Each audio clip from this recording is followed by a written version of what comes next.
I don't just make videos, right? I make videos based on hot demand. People reach out to me asking various questions, and I just have to make a video to address them. So today we'll be talking about 5 key red flags young Nigerians ignore. But before we dive in, permit me to introduce myself to those who are just meeting me for the first time, right? So I'm Joseph. I'm here on this channel, Foundational First Prep.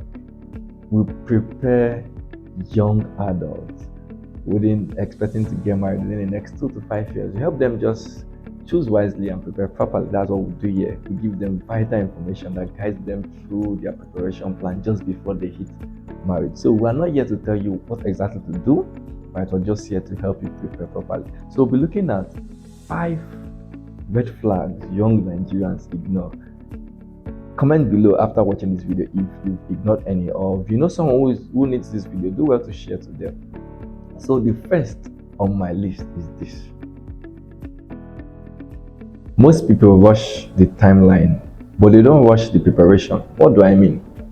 You find out that some people, they are so much in a hurry about, I want to get married in the next in 6 months time, I want to get married on my birthday, and they rush the date. They are more focused on getting married than, instead of rushing the preparation, finding time. So anybody who rushes the date shows that they are not serious. A serious person, rather, instead of rushing the date, they rush the preparation. How do I mean? They tend to rush into asking questions about you. Where are you from? They want to know things about you. Where do you work? They want to pick in certain details that will guide them to know if they are actually compatible with this kind of person, with someone that lives this kind of lifestyle. They keep asking questions about just wanting to know you. They prepare themselves. They rush the preparation. Oh, this is how I am. Look at this, what I do. This is what I do. This is my genotype. They rush the preparation, the getting to know. They rush into the getting to know rather than the date of the wedding. I want to marry today. I want to marry next week. I want to marry next month. So anybody who is rushing the date, rushing into the date of your wedding, you don't know, that's a big red flag. They are not ready for marriage, so ignore them. Then secondly, we find most people performing for family and not for you, right? That's a big red flag. When someone performs for the family and not for you, you see some of them, they want to please your family members, your mom, your dad, just to see that they are welcomed into this home, ignoring you at your own expense when they are supposed to be partnering with you, working together with you. They just want to please your family. They may not even remember you had a bad day, but they remember your mom's birthday. So when someone does that, it's a big red flag, and that is just strategy.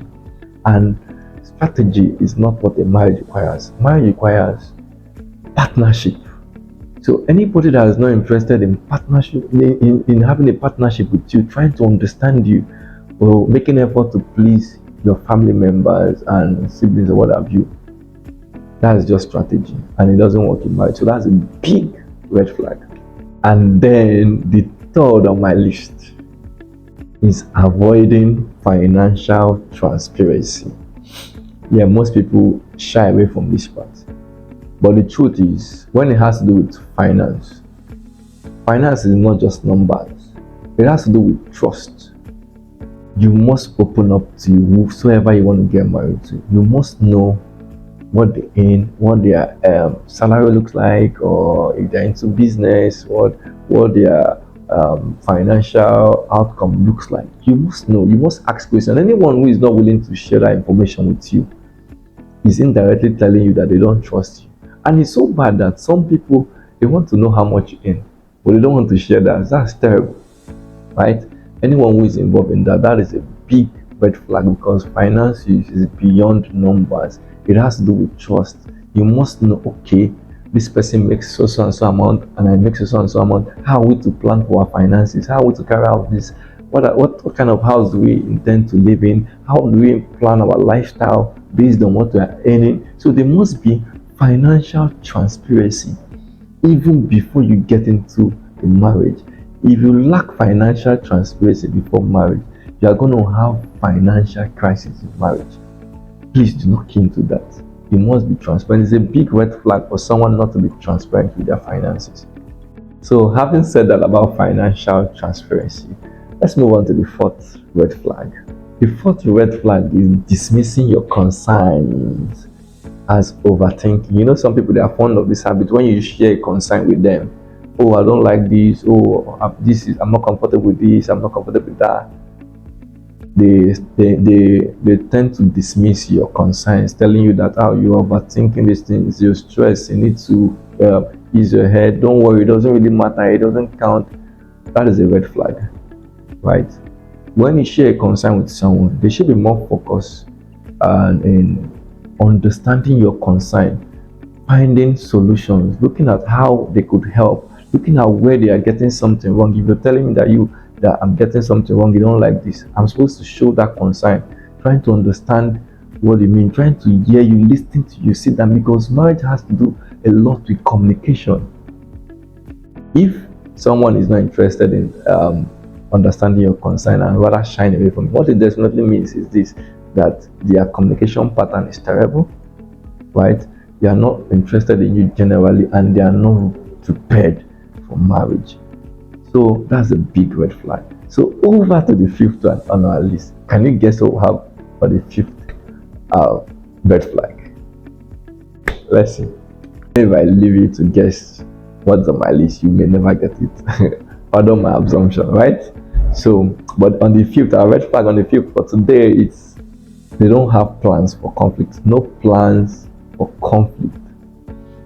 It's a big red flag. Some people they tell you, "Oh, don't worry, love is enough. We are compatible. This is my bone. This is the bone of my bone. We're not going to have issues." Any form of that's a big lie. You are human, and you are going to have conflict. You like it or not, in marriage, you would have conflict countless times. So you are supposed to have a plan on conflict resolution.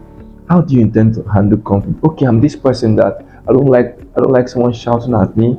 When you are angry, please talk to me calmly.